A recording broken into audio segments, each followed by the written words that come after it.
Hello everyone, today we are going to learn basic CorelCAD tutorial how to fill area.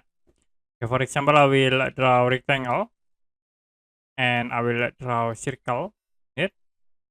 If you want to fill area in this rectangle and also the circle, you can type fill area, press enter, and it will be show for fill dialog box. In there you can set by one color. If you set one color, the default second color will be set into white, or you can use two color and you can change for the second color. Like I will set this color into blue. Click OK.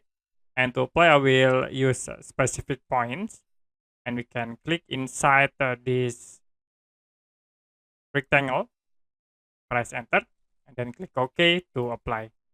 So if you want to fill area, you can type fill area command.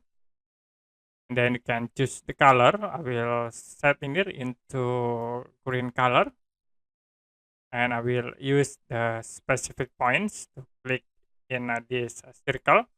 You also can set for the type in it. I will set into center, click OK, and to be automatically fill the area. Okay, that's it for basic CorelCAD tutorial how to fill area.